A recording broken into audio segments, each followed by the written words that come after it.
I want to withdraw 1 million.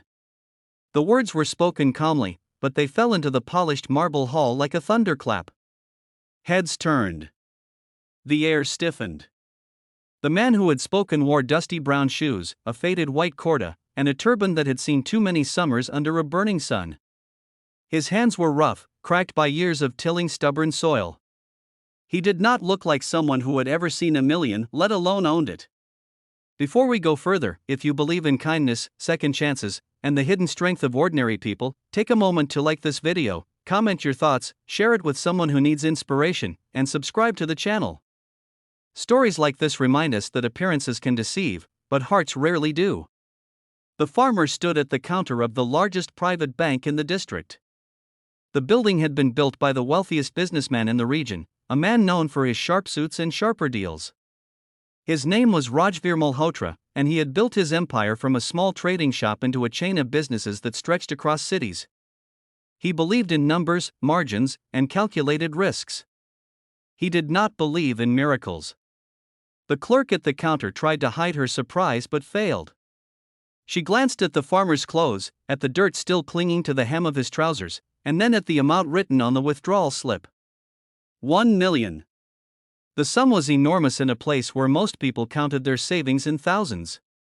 Word traveled quickly inside the bank, and within minutes, Rajveer himself stepped out of his glass office, curious about the commotion. He studied the farmer from head to toe, his expression hovering between amusement and disbelief.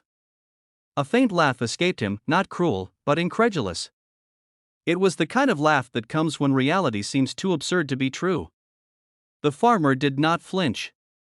He stood straight, his weathered face calm, eyes steady. He placed a small cloth bag on the counter. Inside were passbooks, fixed deposit receipts, and neatly folded documents that told a quiet story of discipline and patience. Over 25 years, he had deposited small amounts from every harvest, every good season, every time the rains were kind. He had never bought a tractor. He had never expanded his land. While others upgraded their lives, he saved. Rajveer's laughter faded as the documents were verified. The numbers were real. The interest had compounded silently over decades. The total stood just over 1 million. But the businessman's curiosity deepened. Why would a farmer withdraw such a life's worth of savings in one day? The answer unfolded slowly. The farmer's name was Hariram. His village lay 40 kilometers away, beyond cracked roads and fields that had turned brittle under years of unpredictable weather. 2 years earlier, a severe drought had swallowed his crops. The following year, floods had destroyed what little hope had returned. Many farmers in his village had taken loans from local lenders at ruthless interest rates. Some had lost their land. A few had lost their will to live. Hariram had watched silently. He had been tempted to use his savings to expand his own farm during the good years, but something inside him had always whispered restraint. Save for a storm, his late father used to say.